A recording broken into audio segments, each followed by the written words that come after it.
दौलत न मिले तो चैनल पर थूक देना। सिर्फ माह रजब की इस बाबरकत दिन में सूरह अल-कौसर का नाजाब वजीफा 700 अरब भी मांगोगे अल्लाह पाक देंगे।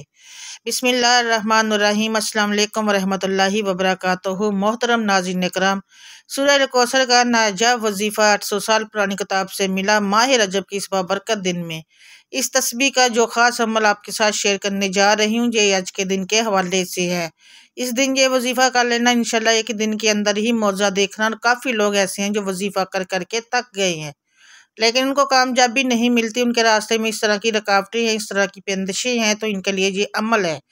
वो इस वजीफ़े को कर ले, इंशाल्लाह अल्लाह पाक ऐसा मौजा फरमाएंगे कि अल्लाह पाक ऐसा करम फरमाएंगे, आपकी तमाम मुश्किलात तमाम परेशानियाँ ख़त्म हो जाएंगी। हदीस पाया कि नबी करीम सल्लल्लाहु अलैहि वसल्लम ने फरमाया, मुसलमानों में से जो अल्लाह की दीन की मुखालफत करे उसे कत्ल कर दो, क्योंकि मुर्तद की सज़ा कत्ल है।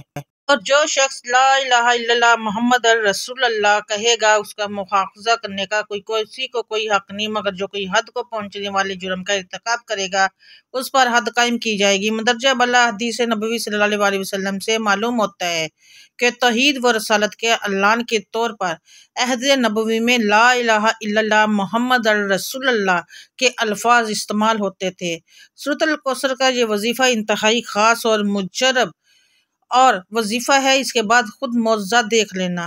इस वजीफ़े को हरगिज़ मत छोड़ना। खुदा की कसम, जितनी दौलत चाहोगे इंशाल्लाह इससे ज़्यादा अल्लाह पाक देंगे। इंशाल्लाह अल्लाह पाक अपनी वसी खजानों से अता करेंगे। यह सूरह अल-कौसर का वजीफ़ा है, बेहद कीमती है। इस सूरत को बताए गए तरीके के मुताबिक कर लो, जो मांगोगे एक दिन में मिलेगा। आज़मुद्दा वजीफ़ा है। जिन्होंने ये वजीफ़ा अपनी ज़िंदगी में कर लिया इनको पूरी ज़िंदगी दौलत की रिज़्क़ की कभी भी कमी नहीं रही। जितना इन लोगों ने मांगा इससे कई ज़्यादा अल्लाह पाक ने इन्हें अता कर दिया। अल्लाह पाक का इरशाद है, तर्जुमा, कह दीजिए कि बेशक मेरा रब ही अपने बंदों में से जिसके लिए चाहे रोज़ी कशादा कर देता है और जिसके लिए चाहे तंग कर देता है। और जो कुछ तुम अल्लाह की राह में खर्च करते हो अल्लाह इसका पूरा पूरा बदला देगा, और वह सबसे बेहतर रोज़ी देने वाला है। यानी ए हबीब सल्लल्लाहु अलैहि वसल्लम, आप फरमा दें कि बेशक मेरे रब जुल जलाल अपने बंदों में से जिसके लिए चाहे अपनी हिकमत के मुताबिक रिज़्क़ वसी फरमाता है, जिसके लिए चाहे तंग कर देता है। लोगों, जो चीज़ तुम अल्लाह ताला की राह में खर्च करोगे तो वो दुनिया में या आखिरत में इसके बदले में और देगा, और वो सबसे बेहतर रिज़्क़ देने वाला है।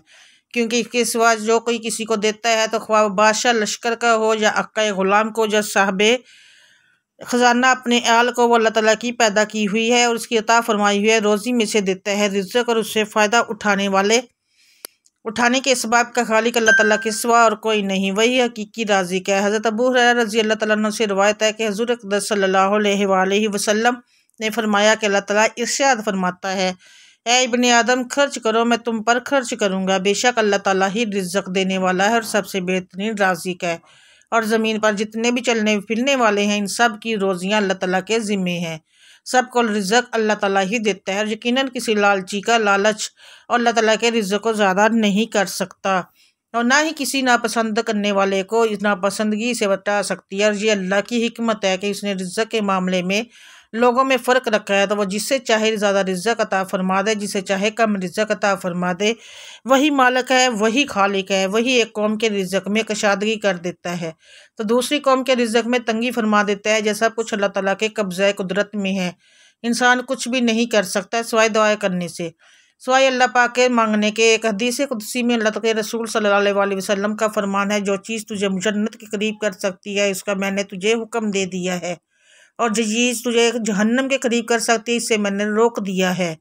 यकीनन हज़रत जिब्राईल अलैहिस्सलाम ने मेरे दिल में ये बात डाली है कि कोई भी जान उस वक़्त तक फ़ौत नहीं हो सकती, वो भी इंसान उस वक़्त तक इस दुनिया से नहीं जा सकता जब तक कि वह अपनी रोज़ी पूरी ना कर ले और सारा रिज़्क़ खा ना ले। तो तुम अल्लाह का तकवा इख्तियार करते हुए रोज़ी का हसूल अच्छी तरह करो, और तुम किसी को रोज़ी का लेट और कम हो जाना इस बात पर ना उभारे कि तुम अल्लाह की नाफरमानी करके रोज़ी हासिल करने लग जाओ। क्योंकि जो कुछ अल्लाह के पास है वो अल्लाह ताला की अताअत और फरमाबरदारी के ज़रिए ही हासिल किया जा सकता है। अक्सर लोगों ने देखा होगा कि अल्लाह पाक ने हमें सब्र करने का हुक्म दिया है। जब हमें मुश्किलात पेश आती है, रिज़्क़ की तंगी होती है, तो हम गिले शिकवे करना शुरू कर देते हैं फिर हम नाजायज़ कामों में पड़ जाते हैं और हराम और हलाल को भूल जाते हैं। अल्लाह पाक ने इस चीज़ से मना फरमाया है। याद रखेंगे, रोज़ी रिज़्क़ वही अच्छा है, वही फजीलत वाला है, वही इंसान के लिए फ़ायदेमंद है जिसको इस्तेमाल करने से दुनिया भी आसान हो जाए और आखिरत भी आसान हो जाए। रिज़्क़ की कमी अल्लाह ताला की तरफ से नहीं बल्कि इंसान के खर्च न करने की वजह से होती है। अल्लाह पाक सारी मखलूक के लिए उसकी ज़रूरत के मुताबिक पूरे साल का रिज़्क़ नाजिल फरमा देता है। हमें चाहिए कि अगर हम अपने रिज़्क़ में बरकत और तरक्की चाहते हैं तो गरीबों में, मस्कीनों में ज़्यादा से ज़्यादा अल्लाह पाक का दिया हुआ रिज़्क़ खर्च किया करें ताकि अल्लाह हमारे रिज़्क़ को और बढ़ा दे, मज़ीद बढ़ा दे, जैसा कि अल्लाह पाक ने फरमाया है। और जब उनसे कहा जाता है कि जो रिज़्क़ खुदा ने तुमको दिया है इसमें से खर्च करो, तो काफिर मोमिनों से कहते हैं कि हम इन लोगों को खाना खिलाएं जिनको अगर खुदा चाहता तो खुद खिला देता। तो फिर अल्लाह पाक फरमाते हैं तुम तो साफ साफ गलती पर हो। एक किसान को देख लीजिए, वो एक बोरी बीज की खेत में बोता है, फसल उग जाने पर वो एक बोरी की जगह 70 बोरियां लेकर घर वापस लौट जाता है, मेहनत करता है। लेकिन अगर वो किसान ये सोचना शुरू कर दे कि मैं एक बोरी का बीज खेत में फेंक दूंगा और पता नहीं मुझे मिलेगा कि नहीं, तो फिर वो इसके कमज़ोर ईमान की निशानी है। इसी तरह जब हम गरीबों में, मस्कीनों में तकसीम करेंगे तो अल्लाह पाक 1 रुपये का अजर 70 गुना ज़्यादा बढ़ा कर देता है। दोस्तों, आज हम आपको एक ऐसा वजीफ़ा बताने जा रहे हैं कि इसको पढ़ने से रिज़्क़ की तंगी ख़त्म हो जाएगी, बेरोज़गारी नहीं रहेगी, और अगर कारोबार है तो इसमें ऐसी बरकत आएगी कि फिर संभालने से भी नहीं संभलेगा। रिज़्क़ में बरकत के लिए इरशादात है कि किसी तरह से छोटे छोटे अमल करने से रोज़ी रिज़्क़ में बरकत होती है। हज़रत इमाम जाफ़र सादिक़ रज़ी अल्लाह तआला अन्हु फरमाते हैं, बर्तनों को साफ़ रखना और घर के दरवाजे के आगे झाड़ू देना रिज़्क़ में इजाफे का बाइस है। हज़रत इमाम मूसा काज़िम रज़ी अल्लाह तआला अन्हु फरमाते हैं, अमानत को पलटाना और सच बोलना रिज़्क़ में इजाफा करता है, जबकि अमानत में ख़यानत करना और झूठ बोलना गुर्बत और नफ़ा का ज़रिया है। पैगम्बर अकरम हज़रत मोहम्मद मुस्तफ़ा सल्लल्लाहु अलैहि वसल्लम का फरमान है। मफ़हूम, किसी ने खिदमत में पैगम्बर अकरम सल्लल्लाहु अलैहि वसल्लम ने अर्ज़ की, या रसूलल्लाह सल्लल्लाहु अलैहि वसल्लम, मैं चाहता हूँ कि मेरे रिज़्क़ में इजाफ़ा हो। तो आप सल्लल्लाहु अलैहि वसल्लम ने फरमाया, हमेशा तहारत के साथ रहो ताकि तुम्हारे रिज़्क़ में इजाफ़ा हो जाए। आज के दिन आप ये वजीफ़ा किसी भी वक्त कर सकते हैं, जब आपको वक्त मिल जाए, चाहे दिन को, रात को, या तहज्जुद के वक्त भी आप कर सकते हैं। आपने मुझे वजीफ़ा बावज़ू होकर मसल्ले पर बैठकर हज़रत मोहम्मद मुस्तफ़ा सल्लल्लाहु अलैहि वसल्लम की ज़ात अक़दस पर 7 या 11 बार दुरूद पाक पढ़ना है।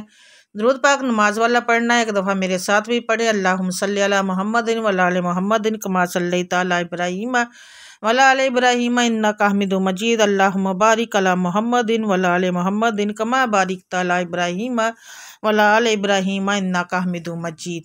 दुरूद पाक कसरत से पढ़ने से रिज़्क़ में इजाफ़ा होता है। अमीर अल मोमिनीन हज़रत अली करमुल्लाह वजह फरमाते हैं, तलब मग़फ़िरत करना इस्तग़फ़ार रोज़ी में इजाफ़ा करता है। पैगम्बर अकरम हज़रत मोहम्मद मुस्तफ़ा सल्लल्लाहु अलैहि वसल्लम का फरमान है, मफ़हूम, 4 चीज़ें रिज़्क़ में इजाफ़ा करती हैं: अच्छे अखलाक, हमसायों के साथ अच्छा बर्ताव, दूसरों को तकलीफ़ न देना और बेताबी से बचना। पैगम्बर अकरम हज़रत मोहम्मद मुस्तफ़ा सल्लल्लाहु अलैहि वसल्लम का फरमान है, सहर खेज़ी बाबरकत अमल है और तमाम नेमतों से ख़ुसूसन रिज़्क़ में इजाफ़ा करती है। हज़रत इमाम मोहम्मद बाक़र रज़ी अल्लाह तआला अन्हु फरमाते हैं, अपने दीनी भाइयों की अदम मौजूदगी में उनके लिए दुआ किया करो, क्योंकि ऐसा करने से रिज़्क़ तुम्हारी जानब उमड़ आएगा। दुरूद पाक पढ़ने के बाद सूरत अल कौसर का एक ऐसा मुख्तसर अमल जिसे कारोबारी रकावट, बंदिश, निकाह, मोहब्बत, खात्मा, बेरोज़गारी, नाफरमान औलाद को राह रास्त पर लाने के लिए लाजवाब अमल है। सूरह अल कौसर का ये वजीफ़ा आपने इस तरह करना है कि एक दाने पर ला इलाहा इल्लल्लाह मोहम्मद रसूल अल्लाह और तस्बीह के दूसरे दाने पर सूरह अल कौसर पढ़नी है। इस तरह हर दाने पर सूरह अल कौसर और कलमे का वजीफ़ा करना है। ये अमल आपने कितनी दफ़ा करना है ये भी बताती हूँ। अल्लाह ताला के गम इंसान के गमों को राहत में तब्दील करते हैं। ये फ़ज़ाइल हैं जो इस दुनिया में इंसान को हासिल होते हैं, और आखिरत के फ़ज़ाइल के बारे में तो नबी करीम सल्लल्लाहु अलैहि वसल्लम के हाथों से अगर इंसान को ओहदे कौसर नसीब हो जाए तो इससे बड़ी नेमत क्या होगी। नबी करीम सल्लल्लाहु अलैहि वसल्लम की सुन्नत पर अमल करने से आपकी हर एक सुन्नत में शफ़ा और बरकत है। जो शख्स इस सुन्नत के साथ चलेगा, यकीनन दुनिया व आखिरत उसके लिए राहत का सबब बनेगी। अपने अमाल पर तवज्जो दीजिए, हुकूक बात लाजमी पूरे कीजिएगा और हुकूक अल्लाह का भी ख्याल रखिएगा, क्योंकि अल्लाह कभी हुकूक तलब करने वाले को पसंद नहीं फरमाता। क़यामत के दिन अल्लाह अपने हुकूक माफ़ फरमा देगा। हकूक़ अल इबाद यानी अल्लाह की मखलूक के हकूक़ जो आपने औलाद अदा नहीं किए होंगे उनको माफ़ नहीं फरमाएगा, उन पर आपको सज़ा दी जाएगी और आपकी नेकियों से उन हकूक़ को अदा किया जाएगा। पैगम्बर अकरम हज़रत मोहम्मद मुस्तफ़ा सल्लल्लाहु अलैहि वसल्लम का फरमान है, रिज़्क़ और माश की तलाश में सुबह सवेरे निकला करो, इसलिए कि सुबह का वक्त रोज़ी और कामयाबी का बाइस है। हज़रत इमाम जाफ़र सादक रज़ी अल्लाह तआला अन्हु फरमाते हैं, सिला रहमी इंसान को खुश अखलाक और सखी बना देती है, साथ नफ्स को पाक, रिज़्क़ और उम्र में इजाफा करती है। पैगम्बर अकरम हज़रत मोहम्मद मुस्तफ़ा सल्लल्लाहु अलैहि वसल्लम का फरमान है, जो अपनी उम्र और रिज़्क़ में इजाफा चाहता है इसे चाहिए कि परवरदिगार आलम का तकवा इख्तियार करे और रिश्तेदारों के साथ सिला रहमी करे। हज़रत इमाम जाफ़र सादक रज़ी अल्लाह तआला अन्हु फरमाते हैं, ज़बान सच्ची होगी उसका अमल सच्चा होगा, और जिसकी नीयत अच्छी होगी उसके रिज़्क़ में इजाफा होगा, और जिसकी अपने अहलो याल के साथ गुफ्तार अच्छी होगी उसकी उम्र में भी इजाफा हो जाता है। पैगम्बर अकरम हज़रत मोहम्मद मुस्तफ़ा सल्लल्लाहु अलैहि वसल्लम का फरमान है, जो भी दुनिया से पुश्त करके अल्लाह की तरफ आएगा अल्लाह उसके मखारिज और रिज़्क़ का इंतज़ाम फरमाएगा और उसे ऐसी जगह से रिज़्क़ देगा जहाँ से वहम व गुमान भी ना होगा। आप अल्लाह पाक से अपनी तमाम हाजतों के लिए, अपनी मुरादों के लिए दुआ मांग लीजिएगा। दुआ के मानी अल्लाह ताला से मांगने और उसकी बारगाह में अपना दामन फैलाने के है।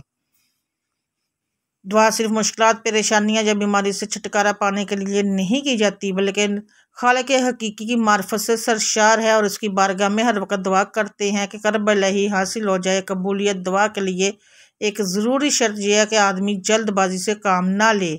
बाद दफ़ा ऐसा होता है कि आदमी अपनी किसी हाजत के लिए दुआ मांगता है, मगर जब बज़ाहिर वह मुराद बात नहीं आती तो मायूस होकर ना सिर्फ दुआ को छोड़ देता है, दुआ करते वक्त इंसान ये महसूस करे कि उसे अल्लाह ताला से इस्तानात की शदीद तरीन ज़रूरत है और सिर्फ अल्लाह ताला ही की ज़ात पाक है जो उसको मजबूर की दुआ को उस वक्त शर्फ कबूलियत से नवाजता है जब वो इससे दुआ करे, और अल्लाह की ज़ात हर तकलीफ़ को दूर करने वाली है। अगर कोई शख्स इस तरह दुआ करे कि वो समझता हो कि वो अल्लाह ताला से बेनियाज है, उसे अल्लाह सुब्हान व तआला की ज़ात अक़दस से इस्तानात की कोई ज़रूरत व हाजत नहीं, बल्कि वो सिर्फ आदत और रूटीन के तौर पर दुआ कर रहा है, तो ऐसी दुआ अल्लाह ताला की बारगाह अलैहि में कबूल नहीं होती। एक दफ़ा एक औरत रसूल अल्लाह सल्लल्लाहु अलैहि वसल्लम के पास आई, अपने शौहर की शिकायत की कि वो बहुत ज़्यादा अपने दोस्तों को घर दावत देता रहता है और वो थक जाती है खाना बना बना के, और उनकी मेहमानदारी में रसूल अल्लाह सल्लल्लाहु अलैहि वसल्लम ने कोई जवाब नहीं दिया और वो औरत वापस चली गई। कुछ देर बाद रसूल अल्लाह सल्लल्लाहु अलैहि वसल्लम ने उस औरत के शौहर को बुलवाया और फरमाया, आज मैं तुम्हारा मेहमान हूँ। वो आदमी बहुत खुश हुआ और घर जाके अपनी बीवी को बताया कि रसूल अल्लाह सल्लल्लाहु अलैहि वसल्लम आज हमारे मेहमान हैं। उसकी बीवी बेहद खुश हुई और वक्त में लगाकर मेहनत से हर अच्छी चीज़ तैयार करने में मसरूफ़ अमल हो गई। उस ज़बरदस्त और पुरतकल्लुफ़ दावत के बाद रसूल अल्लाह सल्लल्लाहु अलैहि वसल्लम ने उस शख्स से कहा, अपनी बीवी से कहना इस दरवाजे को देखती रहे जिससे मैं जाऊंगा। तो उसकी बीवी ने ऐसा ही किया और देखती रही कि किस तरह रसूल अल्लाह सल्लल्लाहु अलैहि वसल्लम उसके घर से निकलते ही आपके पीछे बहुत हशरात, बिच्छू और बहुत से ममालिक हशरात भी घर से बाहर निकल गए, और ये अजीब व गरीब मंजर देखकर वो बेहोश हो गई। जब रसूल अल्लाह सल्लल्लाहु अलैहि वसल्लम के पास आई तो आपने फरमाया कि ये होता है जब तुम्हारे घर से मेहमान जाता है तो अपने साथ हर तरह के ख़तरात, मुश्किलात और आजमाइशें और मोहलिक जानदार घर से बाहर ले जाता है, और ये इस वजह से होता है कि जो तुम मेहनत करके उसकी खिदमत और खातर मदारत करती हो उस घर में मेहमान आते जाते रहते हैं। अल्लाह इस घर से मोहब्बत करता है। इस घर से बेहतर और क्या होगा कि जो छोटे बड़े के लिए खुला रहे। ऐसे घर पर अल्लाह की रहमत और बख्शिशें नाजिल होती रहती हैं। रसूल अल्लाह सल्लल्लाहु अलैहि वसल्लम ने फरमाया, जब अल्लाह किसी का भला चाहता है तो इसे नवाजते हैं। उन्होंने पूछा, किसी नाम से आया? अल्लाह के रसूल सल्लल्लाहु अलैहि वसल्लम। आपने फरमाया, मेहमान अपना नसीब लेकर आता है और जाते हुए घर वालों के गुनाह अपने साथ ले जाता है। अजीज़ दोस्तों, जान लो कि मेहमान जन्नत का रास्ता है। रसूल अल्लाह सल्लल्लाहु अलैहि वसल्लम का इरशाद है, जो अल्लाह और रोज़ा या आखिरत पर ईमान रखता हो वह अपने मेहमान के साथ बेलौस हो। पैगम्बर अकरम हज़रत मोहम्मद मुस्तफ़ा सल्लल्लाहु अलैहि वसल्लम का फरमान है, मेहमान अपना रिज़्क़ लेकर आता है, मेज़बान के घर वालों के गुनाह धो डालता है। दोस्तों, याद रहे कि सूरह अल कौसर का ये एक मुख्तसर अमल है जो अब मैं आपको बताने जा रही हूँ कि आपने किस तरतीब से इस वजीफ़े को करना है। आज के दिन आपने बावजू होकर किसी भी वक्त इस वजीफ़े को कर लेना है जब आपको आसानी से वक्त मुयस्सर हो। आप किसी भी नमाज के बाद ये वजीफ़ा कर सकते हैं। फजर, ज़ोहर, असर, मगरिब, इशा। तहज्जुद जब आपके लिए आसानी हो आपने करना क्या है। सबसे पहले आपने बावज़ू होकर हुज़ूर पाक सल्लल्लाहु अलैहि वसल्लम पर 11 मरतबा दरूद पाक पढ़ना है। दरूद पाक पढ़ने के बाद आप एक तस्बीह अपने हाथों में ले लें। तस्बीह के एक दाने पर ला इलाहा इल्लल्लाह मुहम्मद रसूलुल्लाह और दूसरे दाने पर सूरह अल कौसर पढ़नी है। इन्ना अतवैना अल कौसर फसल्लि रब्बिका वन्हर इन्ना शानिअका हुवल अब्तर। सूरह अल कौसर अपनी 41 मरतबा पढ़नी है, यानी इस तरीके से आप 41 दफ़ा ला इलाहा इल्लल्लाह मुहम्मद रसूलुल्लाह पढ़ेंगे और 41 दफ़ा ही सूरह अल कौसर पढ़ के आपने अस्तगफिरुल्लाह अस्तगफिरुल्लाह अस्तगफिरुल्लाह की एक मुकम्मल तस्बीह पढ़कर आखिर में दरूद पाक 11 मरतबा पढ़ना है। ये वजीफ़ा पढ़ने से आपके तमाम मसाइल हल हो जाएंगे। अल्लाह ताला आपके अपने गैब से इतना रिज़्क़ अता करेगा कि आप लोग खुद हैरान रह जाएंगे। ये सूरह अल कौसर का एक ख़ास वजीफ़ा, इन वज़ाइफ से ऐसा मुआवजा होगा कि आप लोगों की हर परेशानी दूर हो जाएगी। अल्लाह पाक हर मुश्किल को ख़त्म फरमा देंगे। रिज़्क़ और दौलत की से परवाह नहीं होगी कि पैसा आपसे ख़त्म नहीं होगा। परवरदिगार आलम कुरान मजीद फ़ुरक़ान हमीद में इरशाद फरमाता है, मफ़हूम और जो कोई अल्लाह से डरता है अल्लाह उसके लिए मुश्किल से निजात का रास्ता पैदा कर देता है और उसे वहाँ से रिज़्क़ देता है जहाँ से उसे गुमान भी नहीं होता। हज़रत मोहम्मद मुस्तफ़ा सल्लल्लाहु अलैहि वसल्लम से मफ़हूम जो भी ज़्यादा से ज़्यादा इस्तग़फ़ार करेगा खुदावन आलम उसकी हर परेशानी को कशाइश में और तंगी को आसाइश में बदल देगा और उसे वहाँ से रिज़्क़ अता फरमाएगा जहाँ से उसे गुमान भी नहीं होता। इसका यह मतलब हरगिज़ नहीं कि इंसान कुरानी आयात का विर्द करते हुए अल्लाह की तरफ से रिज़्क़ के मिलने का इंतज़ार करे, बल्कि तक़वा और परहेज़गारी का मकसद ही मुसलसल और कोशिश करने के बावजूद अगर किसी का रिज़्क़ नहीं मिल रहा तो इस वक्त खुदावन आलम ने कशाइश की ज़मानत दी है। इस आयत के नाज़िल होने के बाद पैगम्बर अकरम हज़रत मोहम्मद मुस्तफ़ा सल्लल्लाहु अलैहि वसल्लम के बाद इस सहाब ये कहते हुए कि अल्लाह ने हमारे रिज़्क़ की ज़िम्मेदारी ले ली है, कसब वकार को छोड़कर इबादत इलाही में मशगूल हो गए। पैगम्बर अकरम हज़रत मोहम्मद मुस्तफ़ा सल्लल्लाहु अलैहि वसल्लम को जब इसका इल्म होता उनसे फरमाया, जो भी ऐसा करे उसकी दुआ कबूल नहीं होगी, लिहाजा तुम्हें चाहिए कि दुआ के साथ सही और कोशिश जारी रखो। पैगम्बर अकरम हज़रत मोहम्मद मुस्तफ़ा सल्लल्लाहु अलैहि वसल्लम का फरमान मफ़हूम, जो मुझे माँ बाप के साथ नेकी और सिला रहमी की ज़मानत दे मैं उसे माल दौलत और उम्र में इजाफ़े और रिश्तेदारों के दिलों में इस मोहब्बत की ज़मानत दूँगा। अमीर अल-मोमिनीन हज़रत अली करमुल्लाह वजह फरमाते हैं, दयानतदारी रिज़्क़ हराती है जबकि ख़यानत फ़क़र लेकर आती है। अल्लाह पाक आप सबको अपने हिफ्ज़ व अमान में रखे। अल्लाह पाक आपकी मुश्किलात को आसान फरमाए, आपके रिज़्क़ में आपकी रोज़ी में बहुत ज़्यादा इजाफ़ा हो। दुआ है कि अल्लाह ताला मेरा सुनाना और आपका सुनना अपनी बारगाह में कबूल और मंजूर फरमाए। आमीन सुम्मा आमीन या रब्बुल आलमीन। तमाम अहबाब से गुजारिश है कि अल्लाह ताला के 99 नामों में से एक नाम ज़रूर टाइप करें। अल्लाह हम सब का हामी और नासिर हो। चैनल को सब्सक्राइब ज़रूर कीजिएगा, दुआओं में याद रखिएगा। जज़ाकल्लाह।